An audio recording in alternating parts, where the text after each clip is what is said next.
Let's begin then this session on sufficiency, and it's about radical, rapid societal transformation to ecosystem and human well-being. My name is Mashael Yazdanie. I'll be your host and moderator for this session.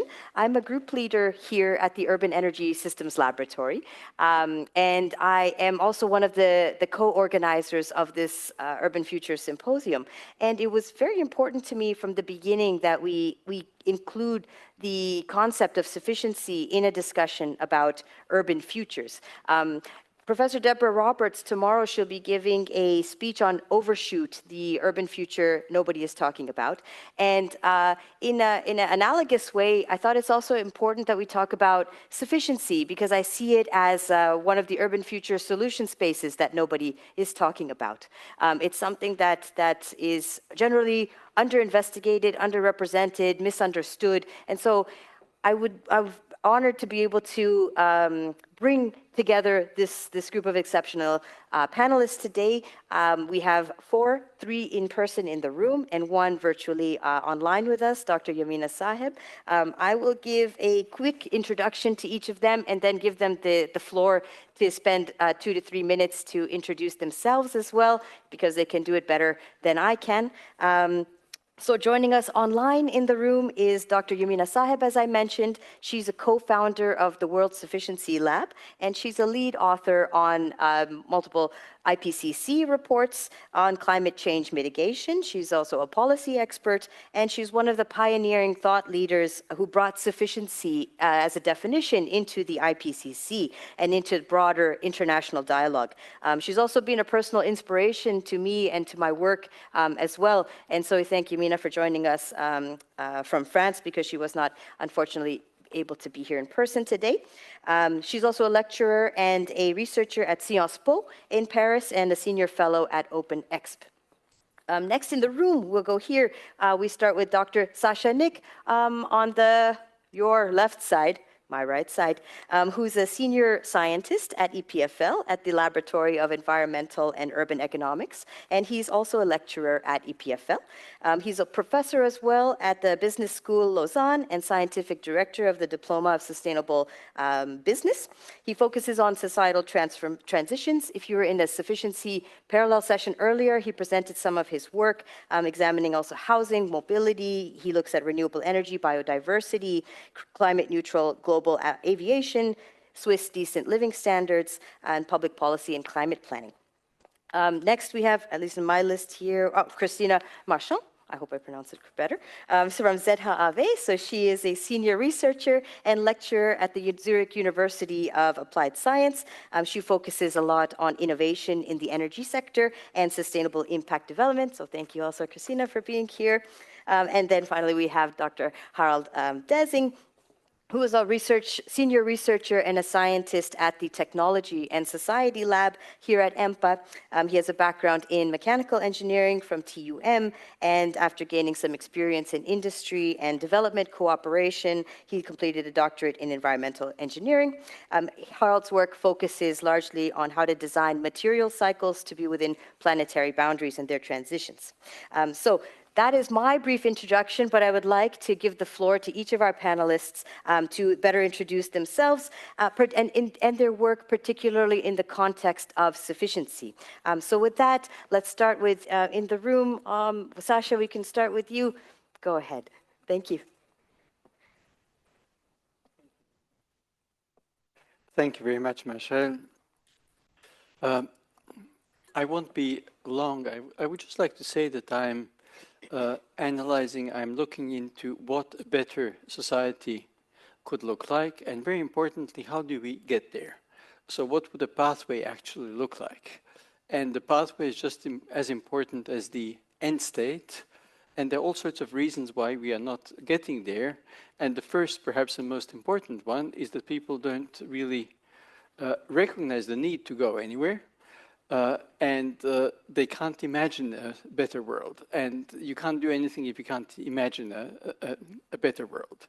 So trying to understand the world through the perspective of money or the current societal discourse is not very, very helpful.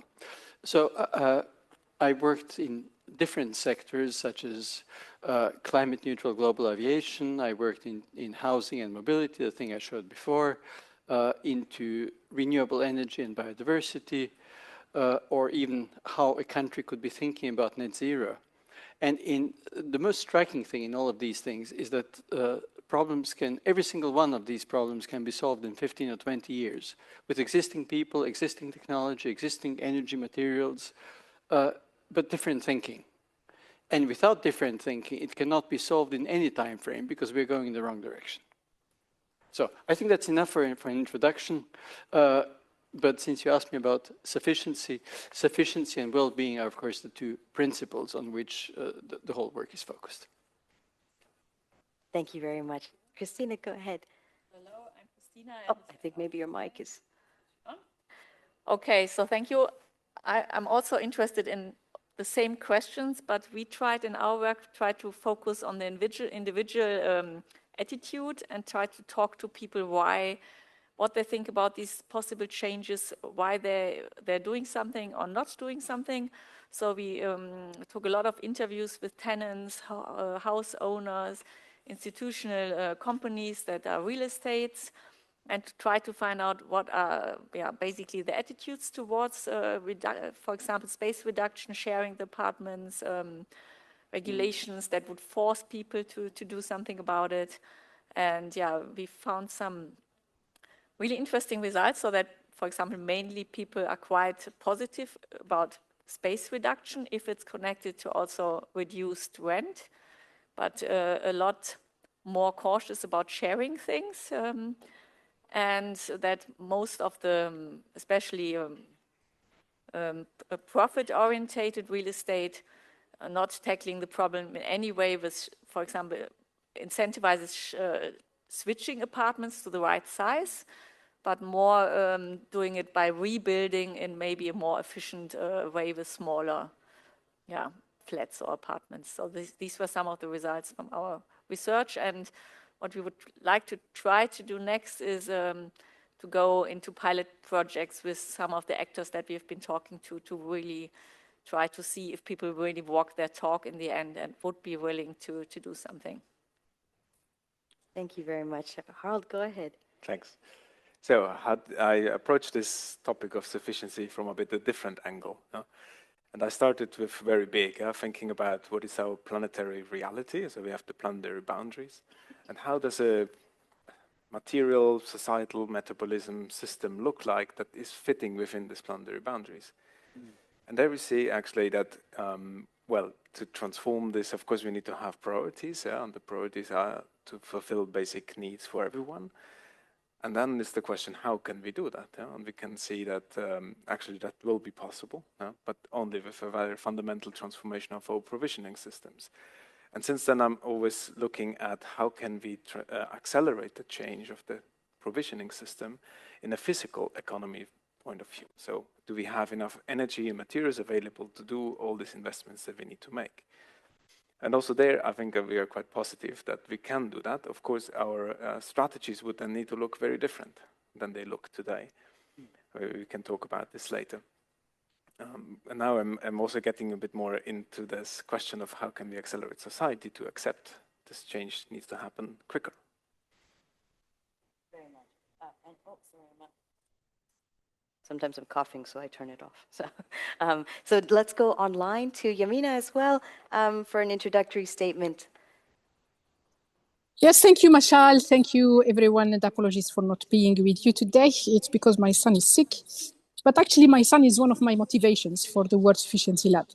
I started realizing that my motivation goes beyond the scientific findings. Regarding sufficiency, I think I always knew about it, but I did not have the word for it until I met Benoît Lebeau from l'Association Négawatt in France. And he started explaining to me in 2003 what they did with sufficiency. I told him, bingo, that was what I was looking for. But during my PhD work, instead of working on sufficiency, early 2000s, it was not possible. So I worked on reducing the demand through efficiency and behavior change of cooling products in warm climates. So I have been looking and trying to work on sufficiency since that time, but it was not possible at all. It was no go. I worked for several international organizations. and it was all the time no-go. Things are changing today because we had this definition in the IPCC, and because we are in a planetary crisis, not just climate crisis. And today, my motivation is when my son says that he dreams of the day he goes to university, he will have his lover, things like that. And I just know that all this will never happen if we don't fight, if we don't win the fight today. And sufficiency is one of the means to win this fight. This is, I think, what motivates me the more today. Thank you. Thank you very much, Yamina. So now we can go to maybe a round of introductory questions, particularly also if people are not very familiar with the concept of sufficiency and if they would like to learn more about it. So maybe, Yamina, we could maybe get your commentary first on what you see is sufficiency. What differentiates sufficiency as a concept from other sustainability concepts? So we'll start with Yamina and then we can go to the room as well. For me, one big difference between sufficiency, donuts, all other concepts, I will not mention them, all degrowth, post-growth, etc., is that sufficiency is grounded in philosophy, which is not the case for other concepts. And sufficiency is not a new concept or a concept in the modern times or in the crisis time. Sufficiency concept goes back. We can find sufficiency principles in all civilizations. And actually, the least industrialized part of the world, this is where you have the most of sufficiency principles implemented. And this is completely different from any other sustainability concept that I know. And the fact as well that the grounding in philosophy is about equity. So equity is not an add-on like in some of the concepts. Equity is what makes sufficiency. This is the core of sufficiency. Equity and ensuring that everyone has enough for good life. And of course, in today's crisis, planetary crisis, this cannot happen if we continue overshooting different planetary boundaries. Over to you. Thank you very much. Would any of the panelists in the room like to add on to that question of what they see as how sufficiency is differentiated from other sustainability concepts from the perspectives of your various fields? I can just say a word.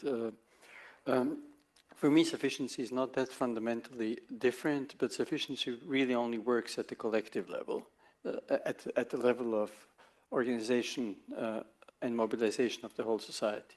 Many of the other concepts work at the various scales. Here it doesn't really. I totally agree. So either it's mandatory for everyone, or it's so cool that people do it, like cycling, for example. If there's enough road space and the cycling ways are good, then it's kind of a cool thing, which people cycle more. But if it's like flight reduction, for example, or food changes, I have the feeling without prices or mandatory regulation.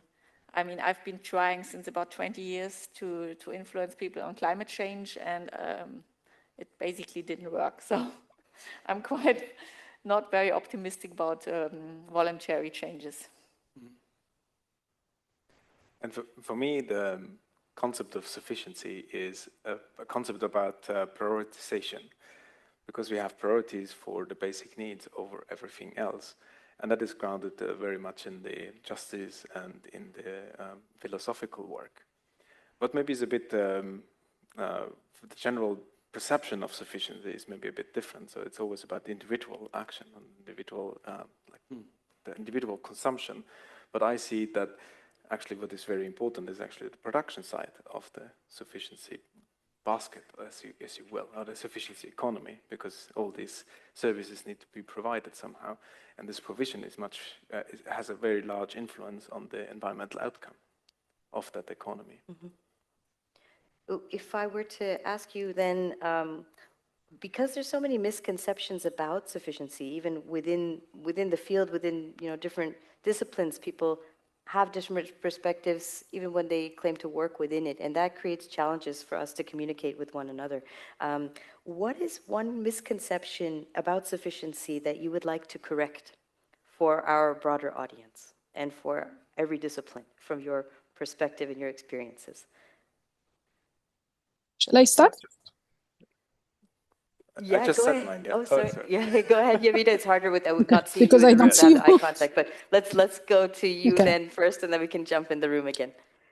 One major misconception about sufficiency is that sufficiency is about behavior change, and the most progressive people would say lifestyle, which is 1 degree above behavior change.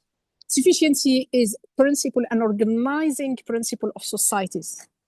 And it's not about behavior change. Behavior change happens as a result of the way the societies is organized, and the organization of the societies is shaped by materiality, actually, the agency of the material. For example, the infrastructure.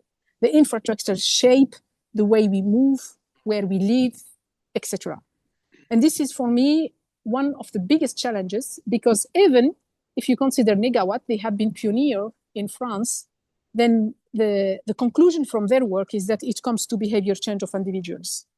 And it's only when you go to philosophy, to political science, that you understand that sufficiency is actually, in French, we have an expression that I like, it's about le vivre ensemble. How do we live together? And how do we live together? It's not just for us in Europe or within the French borders, but how to live together in the planet for all of us. And this is a game changer. When you think when you think your policies from this perspective, then you realize that, for example, I guess most of the people here come from the climate bubble.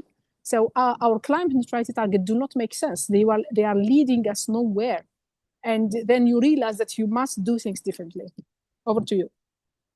Thank you. Yeah, I would like to add one thing. For me, the big misconception is also linked to this behavior change, which is indeed a consequence, but actually to the importance of individual decision-making. Like we need incentives and we need to inform people and all of that. This makes no sense whatsoever. Because in the end, if you need to think about every single thing you do, you're never going to get there. So what we need is to create a culture where such a thing, no one even has the idea of doing something. So you don't need an incentive, you don't need to be specifically informed about the CO2 material footprint of X or something. Simply, you will not do something because everybody around you will look at you like you're completely off outside society. And that's the kind of situation we need to create. So it's not people thinking, do I need to take a car and how much is it going to cost me or how much CO2 or whatever. Because people should internalize that if I ever take a car, none of my friends will ever talk to me again.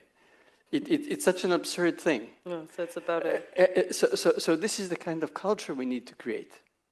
And that's also what Yamina was mentioning about an organizing principle of a society. And so that's what Thomas Princeton introduced in his early work on sufficiency, is it's designed in such a way that it's natural, and it comes naturally to us, and historically also has.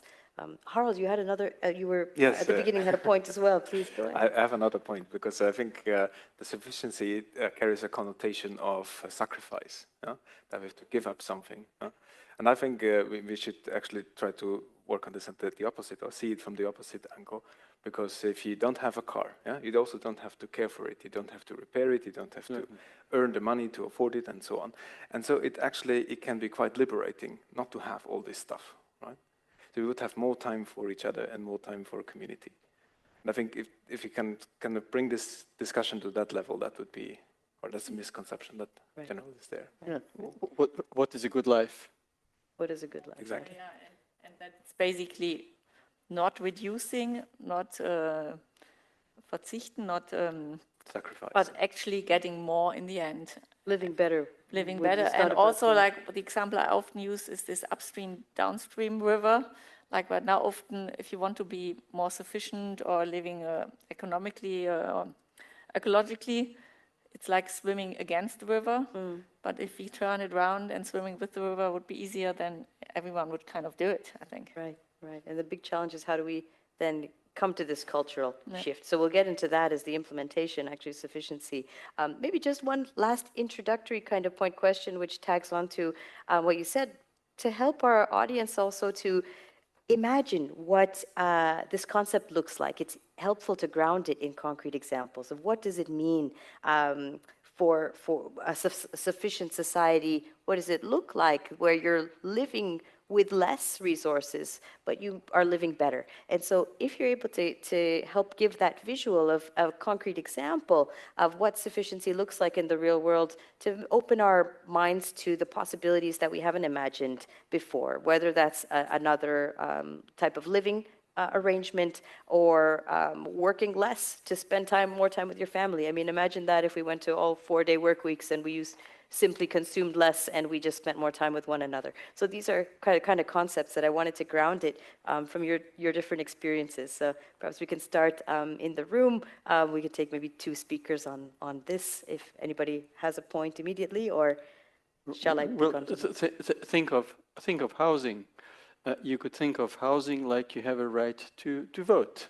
So you have a right to housing. It's managed by the commune. You get nice shared housing when you need it. You don't own it. You don't have to pay for it. You have to participate in making it run properly. And it's not something you buy or sell. It has nothing to do with power or with money or anything else. And you don't try to lobby the local commune to get 3 rights to vote. You just have 1 and that's it. Same thing for maybe adding to this, like the size of the apartment changes while you need it. When you're like a student, you may be shared with other students.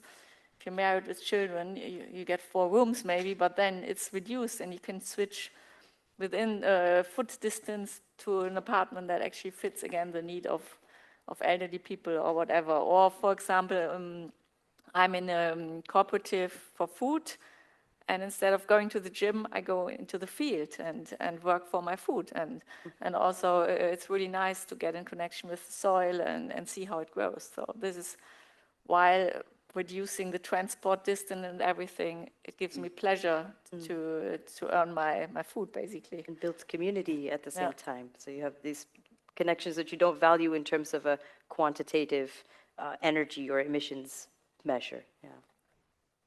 Another example could be repair cafes or something like this, where it's about coming together and trying to fix the faults of the industry with early obsolescence, and trying to make it work again. And you would never be able to pay for it. It's way too expensive. If you want to pay for this repair service, you can just buy 5 new machines. But it's a lot of community that can come together and actually, I think that community building is a big part of it. There's also a nice example in the city of Zurich called Kalkbreite, which I'm sure many of you are familiar with, where people voluntarily reduced their living space to, I think, about 35 square meters per person, and the Swiss average, I think, is about 46 square meters per person. But in exchange, what they did is they have shared workspaces, co-working spaces, event spaces, guest rooms. So many of us have apartments where or housing where we have an extra room just in case you have a guest. But in this concept, imagine that you just have guest spaces in your community and you can simply rent them out. So they have a lot of added benefits. They have a cafe, they have the co-working spaces, and as a result, they were able to reduce their energy footprint by 30% in primary energy, and they reduced their emissions footprint by about 60%. And the interesting part is that compared to before moving into this housing cooperative, 96% of the residents reported to be happier. So that's this community sense that you got. So you not only reduced your footprint, but you end up building a better community. And so I think that's also a helpful example. So then let's go. Oh, do you have a question? Yes. Go ahead. No, go ahead. Oh, please. We can play as a conversation, so it's nice. Yeah. So it might be a bit of a provocative question. Thanks. It might be a bit of a provocative question, but how much of a global north concept is sufficiency? Because if we're talking, what I heard now so far is a lot of, okay, how can we get people to change in their behavior so that they refuse on things and that they reduce their space consumption and so on. And for me, these are topics that are, I think, very much rooted in the global north. So I'm trying to figure out a bit how this fits into the full picture. Thanks. That's a great question. I believe, Yamina, you were are hosting, particular in the Global South context. I keep looking like to heaven when I talk to Yamina, like I'm looking up there. But do you have any commentary on that, particularly because the World Sufficiency Lab, I know, is hosting this workshop with the Global South and what sufficiency means in different global contexts, which I think is at the heart of what you're getting at. So when you look at in scientific literature, you will find that sufficiency is already everywhere, but not at the scale, at the national scale. It's everywhere at the local level. You will find some initiatives. But there is one major difference between what's happening in the north and what's happening in the south. In the north, it's mainly about reducing emissions, reducing consumption, etc. While in the south, it's about access, ensuring access to everyone to essential services, because they do face challenges that are different from those we face today.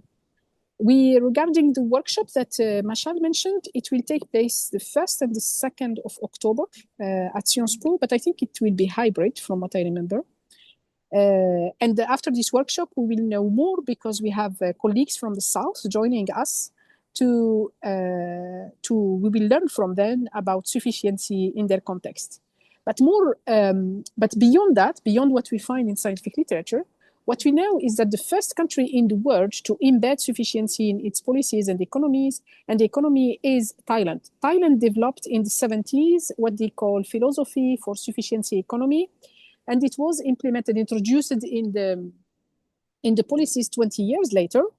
It took them time because they needed to build all the knowledge, the trainings, etc. They introduced this in education. So, for example, my generation in Thailand was trained at school on what sufficiency is about. Unfortunately, when sufficiency was introduced, it was at the time Thailand was facing an economic crisis, and the MFI intervened. And we know what happens when the MFI intervenes. You don't do anymore your policies. So there is some people interpret what happened in sufficiency as austerity, which is not at all the case, because sufficiency is an equity-based principle, and this means it's about protection. The austerity came from the MFI adjustment mechanism. And then I wanted to give you one example that I give usually to people about try to imagine sufficiency. We organized 2 weeks ago, I was at Albach Forum in Austria, and we organized 1 week seminar on imaginaries, for sufficiency imaginaries. And I was with a colleague from Netherlands who is expert on future literacies. And it was quite interesting because we had 30 young people, not all Europeans, majority was, but we had, I think, 1/5 that was not European. And the future they imagined, because it's about how to sell sufficiency actually, is future where we are all citizens and we all have the same rights, but really having the same rights, and not having the human rights implemented only for part of us, as a right for only part of us. And one example that I give usually when I'm asked what would our world look like if we were in sufficiency economy, given that I come from energy and buildings field, is the one related to energy poverty. Energy poverty has there are two definitions. The international one relates to the lack of access to energy services, and this is the case in developing countries. But the EU definition, the EU uses the same word. In French, we use énergie précarité énergétique, which would be then precariousness, energy precariousness. But at the EU level, they use the word energy poverty. And energy poverty in the EU level is defined as the fact that people cannot afford to pay for heating, lighting, for energy services. And what strikes me when I started working on energy poverty is the fact that the policies we have are not about eradicating energy poverty. They are about mitigating energy poverty. So one of the policies that we have is that people who cannot afford to pay for their energy bill, they do have a bit of money to pay for the energy bill, which is, it costs a lot for the public budget. But as individuals, they end up with 200 euros, for example, in France, around 200 euros. When your bill is 1,300 euros, what 200 euros are going to do to your bill? You will still be in a situation of energy poverty. And how I started understanding that something was completely wrong in the way we design our policies is the fact that intellectually we accept that maybe one of our neighbors is not is living in wintertime in non-heated flat, while we all need to heat our flats. It's the fact that intellectually, it's this intellectual shift that did happen in our minds that made us less citizen. So that the young people, they said it's about reclaiming our citizenship, but our planetary citizenship. Because in planetary citizenship, then you will see all other people like yourself. The needs of all of us should be met. And this is why, for me, it's paradigm shift in the way you see the world, in the way you see your role in the world, and in the way you accept or reject some of the situations that we have, like energy poverty, but we do have food poverty, nutrition poverty, even in our countries, mobility poverty, etc. And this is why sufficiency, this is another major difference between sufficiency and other concepts, sustainability concept, because it's about reclaiming our citizenship. And as these young people said, it's not just our citizenship, but it's not about reclaiming our citizenship, it's about claiming our planetary citizenship. And this would be the first time that we would do that. Over to you. Still hear me? Okay, there we go. Actually, I would like to add something to this. Sure, okay, and then we can jump into the implementation. This really, sufficiency really has nothing to do with any particular region of the world, because it's human need based, which is of course universal. What we need to keep in mind is that inequality between countries is going down, and inequality within each country is going up.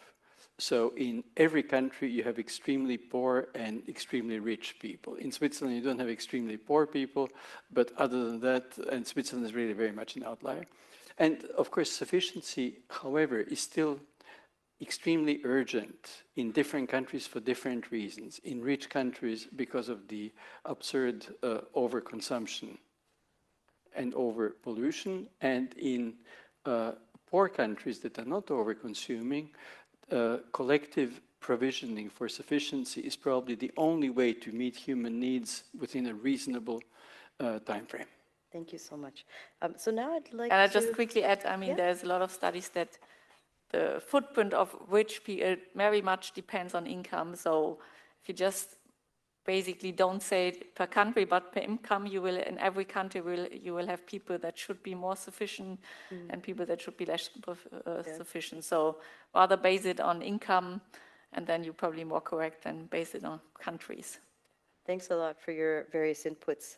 I'd like to move on to some questions then about implementation, actually, side of sufficiency. And Harald, I wanted to go to your work a little bit because you published a study last year on the material requirements that are needed for a good life for all people within planetary boundaries. And I was wondering if you can comment on this question of, can we live well within planetary boundaries, all of us, and what does it require based on your research work so far? Yeah, thanks. So the donut economy, so kind of living well within planetary boundaries, used to be a postulate. It would just be an idea. And we had the question kind of, is that even possible? Yeah? Can we reach that? Can we satisfy the basic needs for 10 billion people that we were likely to going to be within the planetary boundaries?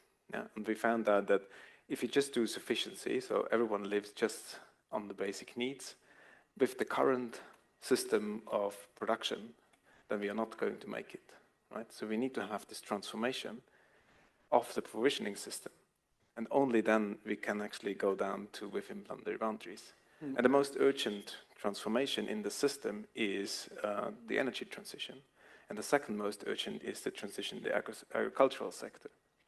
Yeah? So, but then we have to speed up the transformation of the energy system. So it's not only about reduction of production everywhere, but it is kind of targeted reduction of certain type of production, and other production needs to increase. For example, the production of solar panels or wind turbines and so on. Thanks a lot. We did a study on decent living energy for Switzerland. The average Swiss energy consumption is 150 gigajoules per person per year, which is an absurd quantity of energy, unimaginable. It's about 50 times more than what your body needs to live for a year. So we have this 50 times overconsumption. We could easily get that down by a factor of 8. a factor of 2 by better technology, and a factor of 4 by collective organization for sufficiency. If you do both, factor 8. So maybe that brings us then to the question of, it is a challenge to get sufficiency into society. We talked about the cultural shifts that are there, needed to get the global north to bring its consumption down, to agree to that, the global south to bring them up onto the safe and just space for humanity on the donut. From the perspectives of your different fields, I wanted to get your thoughts on what you see as the main barriers or challenges to the adoption of sufficiency strategies today, because it does feel like it's an uphill battle, and we need to build some momentum to reach some kind of tipping point where it catches on and it helps us accelerate. So perhaps we can go to Sascha maybe first on gaps and blind spots that you see in the perception, the knowledge, and even dominant scientific models and scenarios that are related to these rapid transitions to well-being and sufficiency. I did an analysis of how Switzerland thinks about its net zero. And people think about the future through scenarios. And we tried to classify these scenarios according to 2 axes, horizontally, from a very individualistic to a very collective sufficiency-oriented society, so societal orientation. And vertically, how much technology we use for closing the carbon cycle, which we will need to do sooner rather than later. And interestingly, there are 9 Swiss scenarios, and all 9 of them are basically on the same spot in this large graph. So Switzerland thinks about its future like this. And everything else is completely outside. So it's a matter of imagination. Perhaps it is linked to the fact that engineers tend to dominate this, and engineers don't think about what the problem should be. Apologies to any engineers in the room. But how can we solve the problem as fast as possible, as efficiently as possible? And is it a problem even worth solving? That's a different question. And interestingly enough, for some of the 9, we know they're going to fail. At least 2, we know they're going to fail. And because the other 7 are almost identical, there is a certain probability. And to look at it broadly, more broadly, we need to identify scenarios that are as far as possible. And then, of course, manage the pathways, because there's always uncertainty. A scenario is not a prediction, but as you go in some place and some path along this scenario space, you need to identify where you are and activate the proper policies. But if the way you think about scenarios is so narrow that you don't even see where you are, that's not going to work. Right. And so maybe to add something to this, I mean, it's all nice concepts to have these perfect scenarios where the human race changes, but the technology things, like if you can sell something, if you can grow, let's say with new solar panels, this could work much faster than changing culture and we don't have much time. So although I totally agree that we would need social and cultural change, I totally understand that somehow we try to focus more on technology changes because they can be just quick. Like as you see how quick, like let's say the mobile phones arrived, or now AI. So in some ways, although I totally, for example, the sharing concept or whatever, I would like to prosper, I have the feeling having a lot of renewable energies, replacing cars with electric cars is the quicker switch somehow. Allow me to respectfully disagree. If we need to replace oil heating in, say, 1.5 million houses in Switzerland, that's going to take about a century at the current rate. If we stop importing oil, the mentality is going to change within 6 months, completely. But that wouldn't need a cultural change. So if you mandatory make a heat pump, then it's a technology change. And that would be easy, because someone can sell something. But I But, guess if you have like a change that people suddenly accept sharing models, that's, for me, that's a bit different somehow. But let me just add one thing to this. The big danger of investing in technology is that it actually concentrates power in the hands of the sellers, and it can lead to the green growth scenario. And the green growth scenario, instead of slowing down collapse, actually accelerates collapse. So that we need to avoid at all costs. Yeah, and I think let me bring it back to that we were talking about some of the barriers and the challenges. Yamina, did you want to chime in? Yes, please. I would like to answer on this point. Sufficiency is not anti-technology. We will always need technologies and technical solutions. However, if you start with the technology, then you lock yourself, you lock your society, and you lock the world in one model. This is, for example, the car dependency is a good illustration. We forgot, because we are from this generation who was raised during when the car became the king or the queen. It was not always the case. It has not always been the case. And we are in this situation where we try to improve the efficiency of the cars, to make them electric, blah, blah, blah. However, we don't ask the starting point. We start from the wrong point, from the end point. When you are in the economic good, this is the wrong point. And all the scenarios that we know, for example, the famous so-called IPCC scenarios, they do exactly the same thing. And this is why they arrive by 2050 with huge amount of CO2 emissions that we cannot decarbonize the economy like that, the global economy like that. And then what they do is that they rely on technology that we don't have, and they put everything becomes negative. All the emissions that we have after 2050, they go to negative. And they say that it works, but it's not working. It's not going to work in reality. And we see it today. We see that we do have already global warming is above 1.5 already. And in the future, this means that we are destroying all the ecosystems that allow us to be on this planet.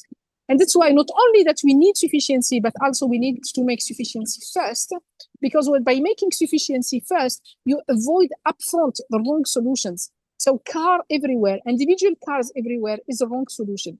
However, there was no space, and there is still not really space to say this.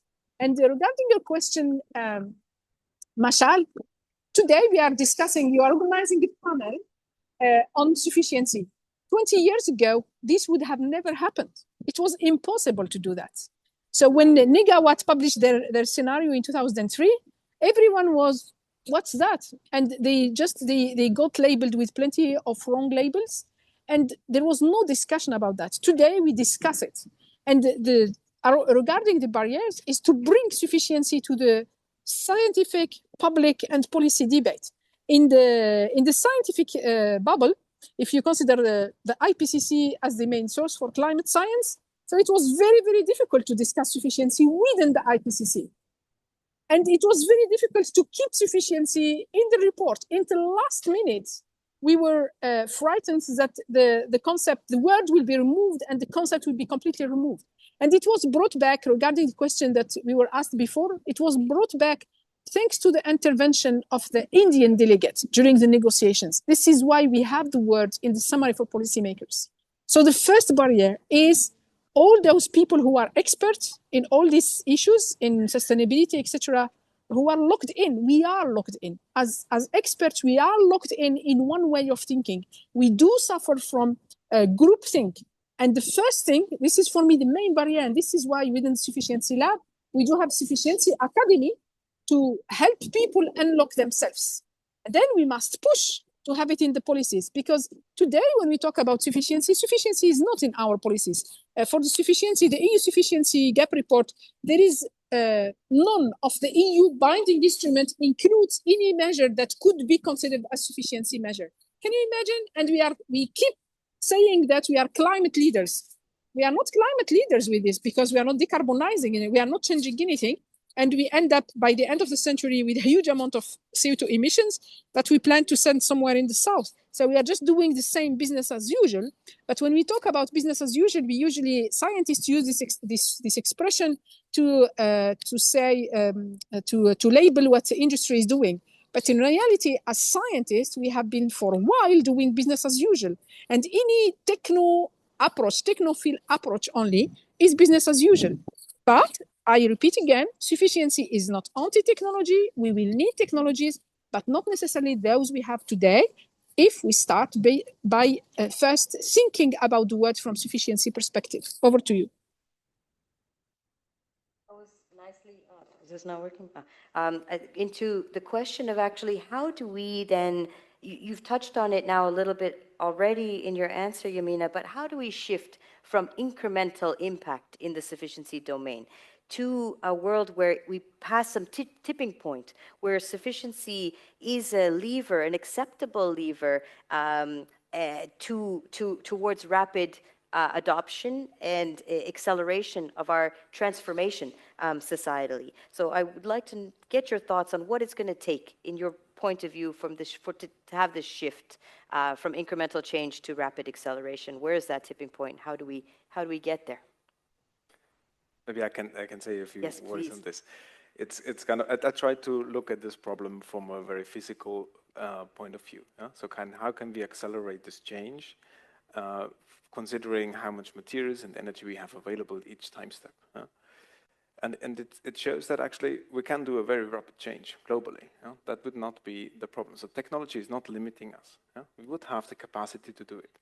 And I think if we as a society have the technological, physical capacity to do something, we would also find a way of how we finance and how we organize this. Yeah?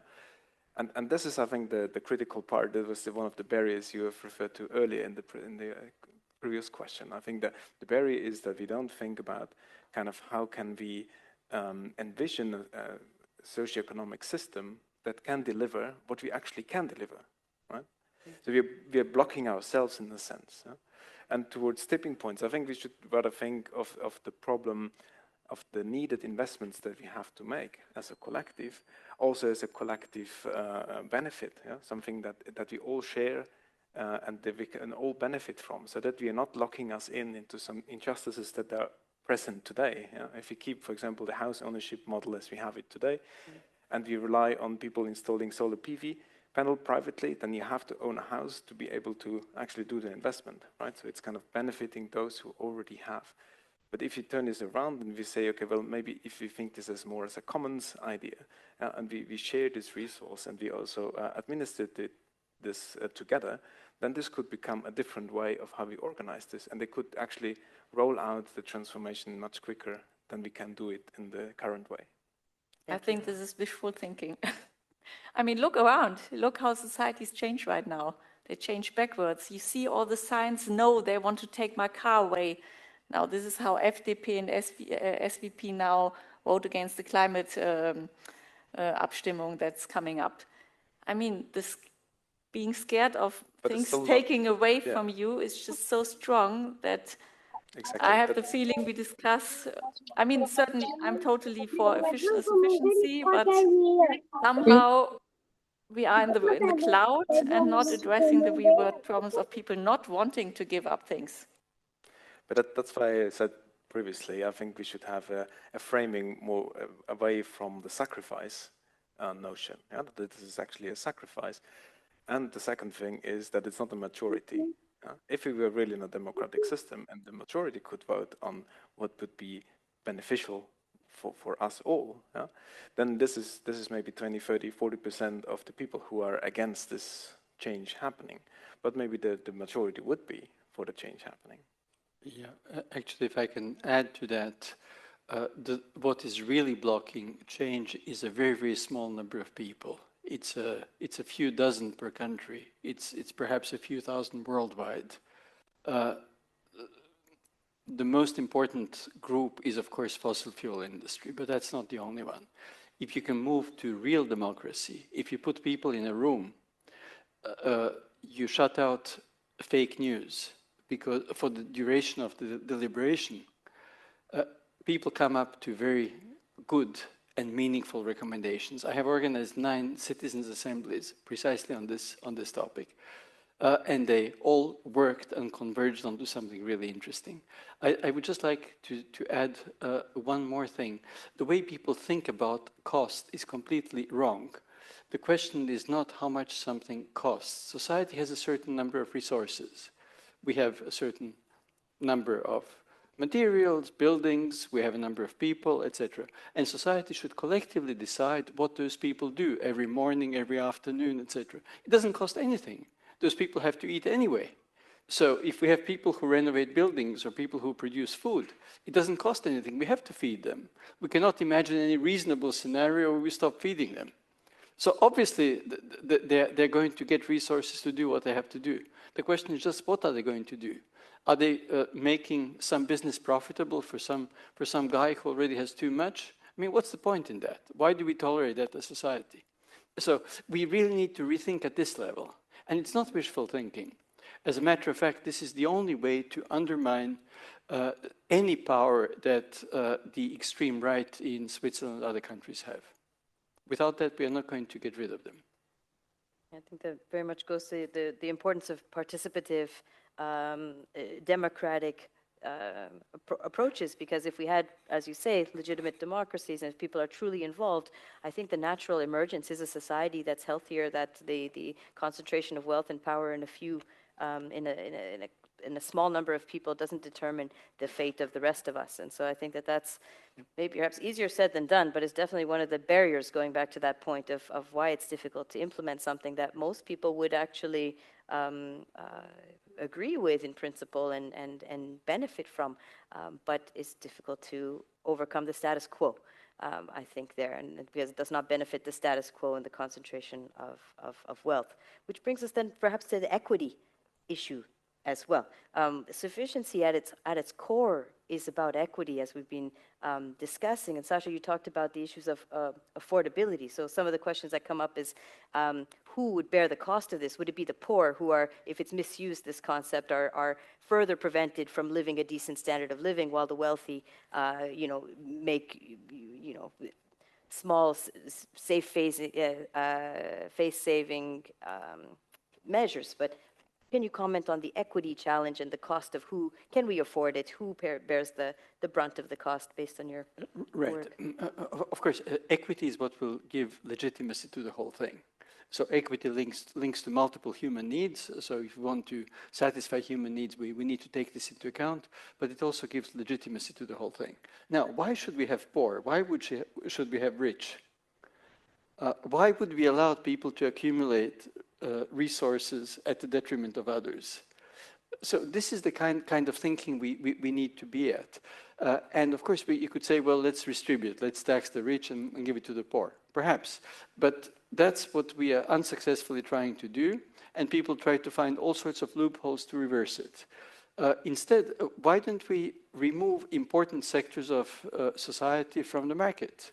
Why would you need money to get to food or education or health or housing? Why do we need money at all as a store of value? So if we go down this path, I mean, transforming a society like this, for example, getting rid of all money of payments method, that just takes too long. I mean, climate change, it gives us maybe 10 years. So I have the feeling these kind of transformation have been tried for so many years, and so many discussions, and all elections in Switzerland everywhere show that it's somehow not happening. So why shouldn't we focus more on things that we can actually do in the next 10 years and solve the really urgent problem of climate change, which doesn't give us maybe the 100 years that we would need to change the perception, I think Yamina has something to add here, if I understood correctly from the online. Yep, Yamina. Can I take the floor? Oh, no? Okay, then it was just a mistake. I saw there's a question. There's a hand over there. Yes, please. If there's a mic to get the dialogue also with the audience. Feel free, by the way, to raise your hands, because it is not meant to be just us chatting with each other here, but a dialogue with the audience. So raise your hand and then I'll try to weave you in. Yes, please. First of all, I have a question about definition of sufficiency. Please allow me to ask once again, what is sufficiency, how you define it, because I was searching in parallel and there are so many definitions. One of them was to have enough to satisfy needs. That's an interesting definition, saying that perhaps my need would be completely different from yours or whatever, no, right? So we need, first of all, perhaps to define sufficiency. And the second thing, what I just thought of, it's because, Sascha, you said Switzerland is a very good example of not having so much poor people. That's true. But also Switzerland, allow me to be provocative, is one of the best examples to have financial institutions accumulating money. Perhaps it's a good way to irrigate the poor people. It's provocation. What would you say on this? I think it's a very good first question you pose is the topic, the definition of sufficiency. And I'm sorry we left you hanging for that long, where you're wondering until now what exactly sufficiency is. So we had a session just before where Yamina, actually, she defined it as they've introduced it into the IPCC. Yamina, would you like to quickly comment on the definition of sufficiency for our broader audience? Yes, sure. And actually, I wanted to intervene about the equity point as well. So sufficiency, when you look at the way it's defined in different disciplines and in philosophy, from philosophy, we learned that it's an equity-based distributive justice theory to ensure that everyone has enough for good life. And later on in philosophy, they added that, of course, this good life has also an upper limit. So you need to add an upper limit. But philosophers do not operationalize, it's not their job, the concept. And in sustainability, we learned that from social science and political science that sufficiency is an organizing principle of societies that should be decided collectively. So basically, it's about democracy, how do we live? But it's about planetary democracy, which we never had. And then from economics, it's about embedding economics in physics, because today we are in this situation where we discuss technologies, blah, blah, blah, because the economics are completely disconnected from the real world. And we just produce more technologies, invent new things, and we think that with technologies we will solve the problems that we have. And then to operationalize this, you need to look at anthropology, and this is where you find theories of need. There are several theories of need, but there is one that stands out of all the other theories. There are 4 or 5, I think, in total. It's the one developed by Manfred Max Neef, who clarifies that you have the needs of the people are the same. For example, we all have freedom need, we all have subsistence need, and what differs is the way they are satisfied. So he introduced the concept of satisfiers, and sufficiency is about the need satisfiers, how the needs are satisfied. And while actually all our modeling, our policies are not at all about that, they are about the economic goods. So for example, car is an economic good, while in reality, your need is to be in touch with the people, that's why you move. And the satisfier is moving. And the only solution that we discuss is technological solution, which is the car. And we do that because this is what makes sense for industry. And this is what makes sense for our policymakers, especially since the 1929 economic crisis in the US, which I think it is one of the crises that has never been resolved. And that's why we are in this situation. When combining all these things, I realized that sufficiency is articulated around 4 pillars, set of policy measures and daily practices. So it's not behavior change, it's daily practices. Daily practices include the infrastructure that shape the way we live in our everyday life. And this is decided by this is a policy decision.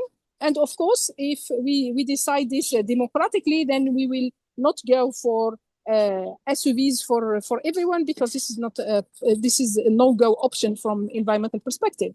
And then these policies, what they do is that they avoid upfront, and the upfront is important, unfortunately disappeared from the final definition, avoid upfront demand for all natural resources. If I take, for example, the EVs, in our countries today, the solution for our mobility, it's the electric vehicles. But we don't think about all the materials needed for electric vehicles, including the land use needed. And then what they do, these policies, is that they deliver well-being for all. It's not just for us. It's not just for the white people in the north, the rich people. It's for all, and within planetary boundaries. Because with the ecological crisis that we are facing, we talked a lot about climate crisis, but it's just one pillar, one piece of the ecological crisis, which is worse than the climate one. By overshooting planetary boundaries, we enter, what it means, the overshoot, it means we enter a risk, a zone, an area of risk when the ecosystem is completely disturbed. and then we don't know. It's an area, it's an unknown area for us. And the overall, all what we have today, our lives, all our world is organized for an ecosystem actually that we are destroying, that does not exist, that will not exist in near future. This is about the definition. Regarding equity, so what we did at the World Sufficiency Lab is that we considered how the equity principle of sufficiency could translate from climate perspective. And what we did was to calculate a timeline and the emission trajectories for all the countries in the world. You can look this on our website by considering equity principle. Equity principle means that we share equitably the remaining carbon budget. And when I say equitably, this means that for us from the global north, we have a debt. So we must consider our past cumulative emissions. So a kid who is born today in Paris, he is born with carbon debt compared to the kid, the same kid would have been born in Dakar, for example. And there are two methods to do that in the literature. So this is what we call responsibility. The other method is to consider our financial capacity to address climate change, to make this shift, this rapid shift that we must make. And when you consider this, so of course, in the first option, our countries, they have all overshoot their zero carbon year. And then when you add our capacity, the situation is worse for the richest countries, for the G7 countries. When you do that, when we were doing this work, we did not know that the International Court of Justice will publish its advisory opinion in July. And the advisory opinion is describes exactly what I am saying to you, which we have done from sufficiency perspective. And this is what in the various international agreement that we have is called common but differentiated responsibility and capability and respective capability. And this is where we are heading. We must do that. And I think the Global South, from what I know, the Global South is organizing itself to go in this direction, because this is the only way to keep life in an important part of the planet. Because today, the situation we are facing is the question that we must answer is, if we go with technologies, what we have been doing so far, we will end up with 3 degrees of global warming. The estimates were for the end of the century, but actually it's going to occur much earlier. And when we arrive there, this means that there will be no life for humanity in this planet. So the question is, how many are we ready individually and collectively to contribute to the ecocide? I am not ready. I don't want to contribute to that. And this is the real question. And if you go for sufficiency, it's not that we will not have any people dying. We will just have, instead of having billions of people dying with the current situation, we will have only millions of people dying. So this is what sufficiency brings to the debate. And this is why the Global South is keen to take on the sufficiency concept. Because the first ones to die are the poorest ones, wherever you are. But of course, it's much better to be poor in France than being poor in Dakar. It's just a reality. And the first ones will be, they already experience a huge impact of the ecological crisis, all these people. Thanks, Yamina. I think with this, I will leave you because I must go. For this topic. Thank you, Mashael. It was really, really great discussion. I wish we had this 20 years ago. Yamina, I would not have been able to provide the arguments I have to. Maybe she can't hear us. If she can't, Yamina, can you hear us online in the room?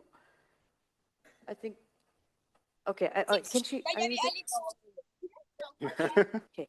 Well, no, I really appreciate, with all seriousness, I mean, the passion. We need more passion about this topic, and I really appreciate that coming through, because it is a dire situation. It's one we should take seriously. I'd like to then, thanks a lot for your thoughts, Yamina. I'd like to come back to the room to ask, perhaps from the perspective of institutions, practices, and elements of our culture that are needed for this transition. Christina and Sascha, I think your work goes in this direction. Harald, if you also have something to add, I know you work more with the material cycles, but would love to hear your thoughts in the room on what you see as the institutions, practices, and elements of culture that we need to make this shift happen. So maybe I sounded very drastic and a bit negative, but I think we should really focus on the shift that can be fast right now and be really pragmatic. So In terms of sufficiency, I would add we should do everything that's possible within the system right now, because I have the feeling a system change that would be totally good. I would totally agree on it. It's just much too slow and can lead to really chaotic situations right now. So I don't think this will allow us to do all these fast changes that we need. So do everything that sufficiency kind of enables us to do in this system with these societies that we have, try to get majorities and everything, but on the other hand, be quite pragmatic and embrace technology and green growth. I'm not sure whether it will solve the problem, but I have the feeling it's the only chance that we can do it fast enough. So that's my opinion, that should we try the next about 10 years. And then we'll see if we have already this catastrophic outcome that might come much faster than we think. And then we should really focus on resilience, to build up resilience, to face the traumatic changes that might be upon us.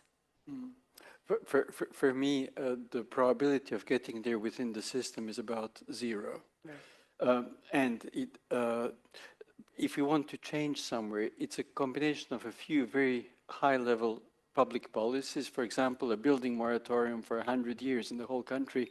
That's a very little thing, but that could already make a big difference. But in terms of daily practice, that's perhaps more interesting. There are perhaps 2 things that we need to learn. One is, how do we actually make decisions together? And it's not the voting, it's the learning and deliberation. And that is a key skill we all need to learn. And the other key skill we need to all learn is to share spaces, activities, and be able to resolve conflicts. We are not going to live well if we just avoid each other and we each live in a 1,000 square meter palace behind high walls. That is the luxury version of solitary confinement. A good life is being with others, and that means there will be conflicts and we need to learn how to solve them. Thank you. Harald, from your perspective, I know you work on this concept of the Sunflower Society also, where it's also a shift in our daily practices. So if you have any comments there, please go ahead. So first, I wanted to say that I think that the system transformation, which is inevitable somehow, that needs to happen. Otherwise, it's not really makeable in a growth-based paradigm. I think that will come about if it's a quicker change, that will come a lot easier than if it's a slower change. Because in a slower change, we'll have much more resistance of the existing systems. And in a quicker change, things will be moving much faster, and it will be kind of reaching a new equilibrium or a new state of the society would be actually easier. So I think a rapid change, and revolutions always are rapid, right? And there have been many revolutions in the past. And somehow that's maybe a bit the messy process, but it's something that starts a new paradigm. And the other thing that you mentioned, the Sunflower Society, that was more an idea or something that emerged from looking at how much batteries can be afforded in the system, or how much energy storage can be afforded in the system. And if you just vary the amount of storage that we add to a system in this transformation, then we see actually delays the transformation that is possible. Because you need more materials, you need more energy to actually build up all this infrastructure. So thinking the reverse, if the better we can actually align with the resources that we have, so when the sun shines or when the wind blows, the less storage we need to build in the system, the less materials we need, the less costly it will also be, right? Yeah. So it's sufficiency to me. It's also not just a matter of total amount, but it's also of when do we use what resource. So if you use solar power when the sun shines, then we don't need to build the storage, and then it's actually much quicker and easier. And the same applies also to materials. The materials that we have readily available, if you use them, that is much easier than actually if you have to go search for them in the ground, right? Thank you. I think we have a question in the room, and it would be nice to now slowly integrate the audience and move into a dialogue there. Please go ahead. Thank you. I want to caveat whatever I'm about to say by saying that I just learned about sufficiency today from the previous discussions and this panel. And it's been a lot of information that's extremely interesting, so thank you for your insights. a lot has been said. The first question, as you raised your hand, I was thinking about the exact same thing around the global north, the global south, and how we're thinking about sufficiency, those contexts, and the answers that were given were really good. And I would definitely invite you to consider pluralism in your research, because if we're thinking about sufficiency also as an equity challenge or one that is grounded on equity principles, then we have to be thinking about these philosophical theories that potentially have also come up in the context of jurisprudence. And pluralism is definitely a really interesting area to get into as a theoretical idea when we're thinking about equity. But moving beyond theorizing, a lot of things were said, especially around democracy, for instance. And I've been really surprised that we haven't had a mention of the role of technology and social media in shifting change and having this, these like daily changes, daily actions that we're talking about in the context of sufficiency, and the way that we're now seeing a culture that moves towards this overconsumption, one that is encouraged towards this culture of overconsumption from our algorithms, from the social media, which I understand might be perceived as a power issue, that we have a handful of people managing the ads that we're getting, the information that we're getting. But then I'm also very concerned with the fact that that really affects the way we deliberate in society, and in the way that not only we vote, but also the way that our democracy is being shaped and perhaps rechanged, because our agency is being tweaked bit by bit without us necessarily realizing. So I don't have perhaps a specific question. Perhaps it would just be, what are your views on that and the role of social media, the role of algorithms, and the impact between individualism, collectivism in that context, in today's context, and how that would affect implementation at the end of the day. But I also realize it's a bit of a niche question, so perhaps there's no answer to it. But it would be really interesting to have your insight on that as well. Thank you. Thank you. I can make a quick comment on that. Democracy is not voting. Democracy is learning, deliberating, and voting. People over-focus on the vote part. That should be 1%. 99% happens before. There are all sorts of reasons why this learning and deliberating don't work. And of course, we had propaganda and fake news for a long time, even before social media. Social media has made it much worse. I do not see any positive role whatsoever for social media. It's just one more thing that we have to manage. However, if you design your democratic process properly, as we move more towards collective deliberation, the power of social media goes down. So that's a good antidote. It's basically the same antidote as against lobbying. Yeah, like working together person to person. But I have to admit, especially in combination with AI, which will probably make it much worse, because you can generate all these fake news much faster if you have the technological power, which is also often in the hands of a few. So it's a big challenge, definitely, to overcome this, plus all the other problems that we already have. So, yeah, not easy. Yeah, thanks for the question. It's really interesting to discuss this, because I mean, it's not just that there are some people behind this influencing what we see and what we don't see, but it's increasingly also machines, and the machines have been trained on the past data, and the objective of the machines or the algorithms is to maximize profit for those few people, and not for building a resilient, well-being focused future for all of us, right? So I think the tools, it's just a tool, right?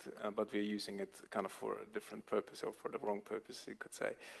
I'm not sure if we could tailor this to have it a better purpose, but I think this plurality of different ideas that we would have when people come together, and most of the time it's when we really have to come together and talk about it, that is hard to replace with a digital social system, let's say, right?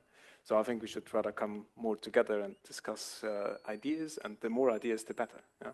It's not that my ideas or your ideas would be better than anyone else's. It's just we need to have these ideas, and we need to see kind of where then a good solution would emerge. Maybe I can add to that. That's why whenever I go to like innovation events where startups or young people pitch their ideas, I mean, there's so many really great ideas around, from technological to social to whatever inventions.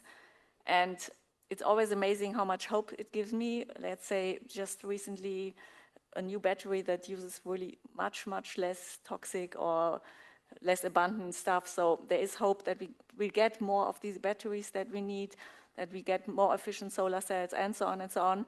So whereas I see it really critical that we manage the social change, because I've seen with all the additional problems that we have, I'm a bit hopeful that we might see the technological changes and their money. There is opportunity to earn money, so that's always a hope that industry or big or whatever rich people will adapt it and try to bring it in the market. And with that, hopefully solve some of the problems that will give us a bit more time to solve the other problems. Maybe if I can add on this quickly, because I think it's in the future that it's not just so much focused on technological innovation, but more on the social innovation. It's exactly on how do we interact, how do we learn to live together. The technological innovation we also will need, but this is today is much more the focus on this, right? But I think the social innovation part will become bigger in the future. In a sense, technology is not so interesting per se, but how it affects society. And in the end, it's a tool that will allow us to go faster where we're going. But because society is going in the wrong direction today, the best we could do is to stop using all technology today until we fix the direction. And once we're going in the right direction, then let's try to go faster. So let me Good luck with that. are there any other questions in the audience? I think we have time for one more. Yes, please, Philip. We'll just take one question here, and Anna, you have a question, and then we'll have a wrap up. Thank you. Thank you for the discussion so far. It was quite interesting to listen to. So what I hear is that there's kind of a global aspect to it. Sufficiency, global north, global south, and so on. And then more also on what we can do as a society on a local level, grassroots activities.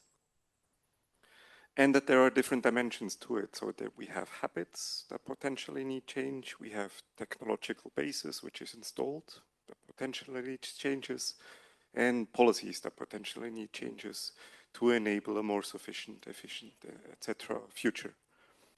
Now, I'd like to ask you or hear your thoughts on not what we should do next on this global or local scale, but where do you think we will see the next impactful step towards a more sufficient society, either on a global or a local scale?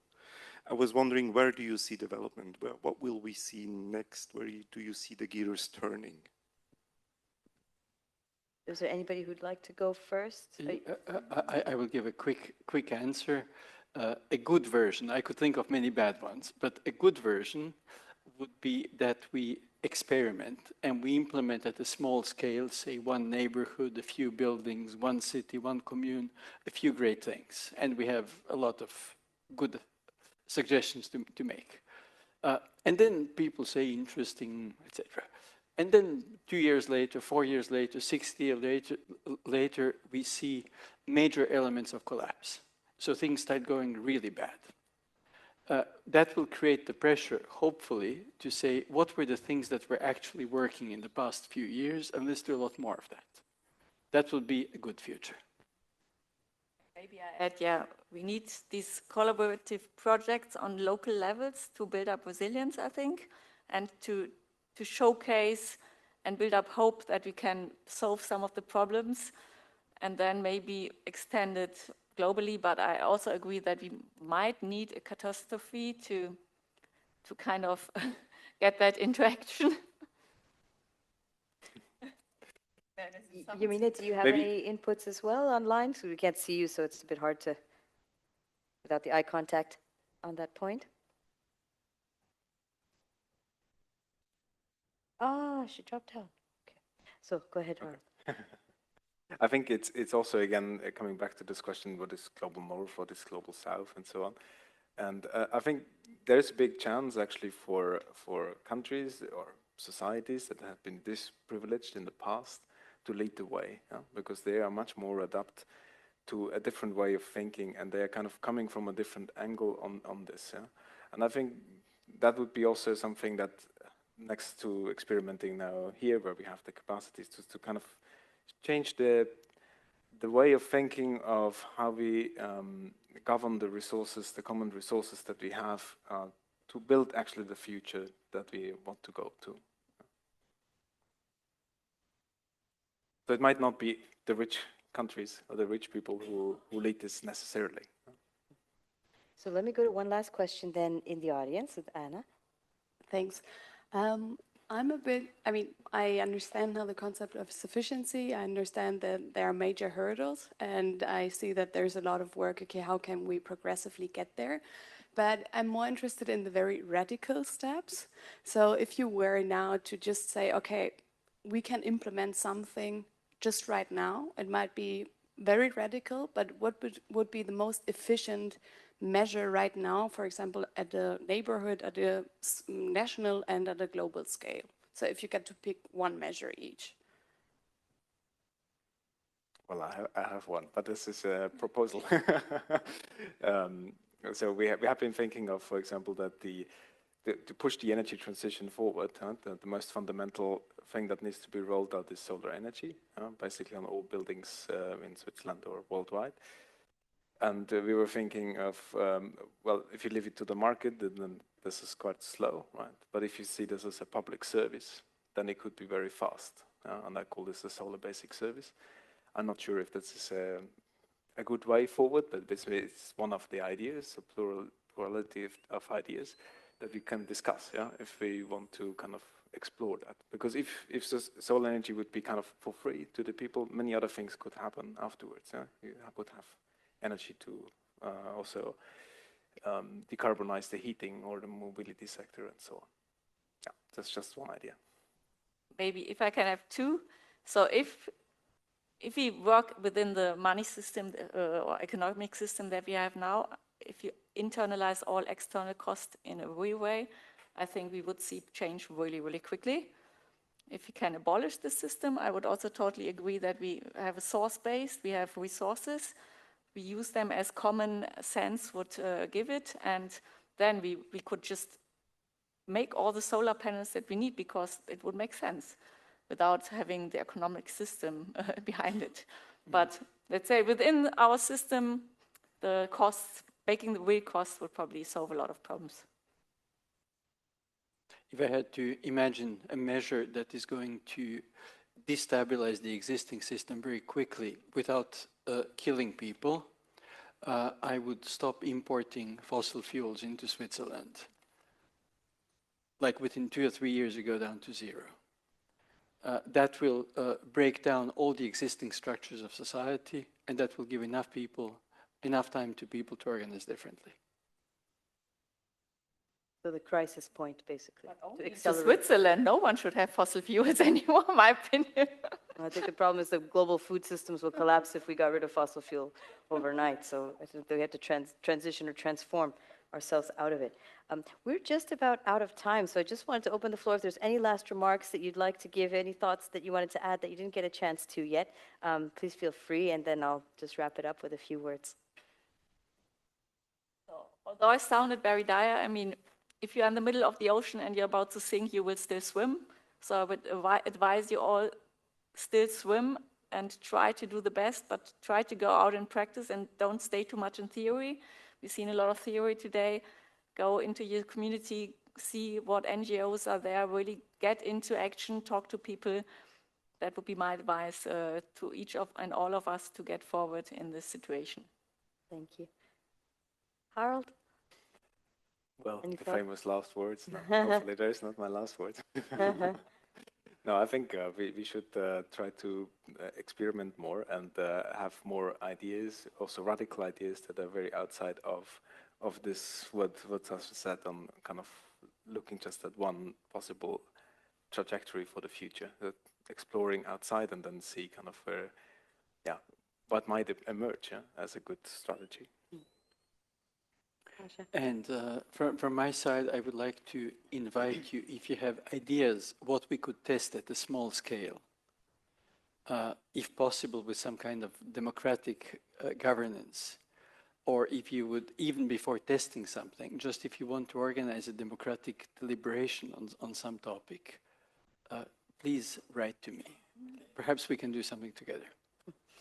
Thank you so much. So on that note, I want to express my sincere thanks to all of our panelists. Yamina, is she online? Did she rejoin us? She wasn't able to. Okay. I think she was on the go, so yeah. All right. So thank you also, though, to Yamina for joining us online and to the people in the room for sharing your very wide range of views. I think the more perspectives, the more disciplines we have involved in this conversation, the better chance we have to make progress, actually. So the debate is really important. The concerns, the fears, the questions are really important to bring out into the dialogue. And I also want to invite the audience, thank you so much also for engaging with us today. If you want to explore also how your field or your work, if sufficiency is a new concept to you and you're interested in it, learning more or seeing how it can interrelate, because I really believe sufficiency as a concept involves all disciplines. It involves all levels of society, bottom up, top down, left, right. Every discipline needs to be involved in this societal transformation. So it's not so much an energy transition as it is an entire, as Yamina says, often a societal metamorphosis, actually.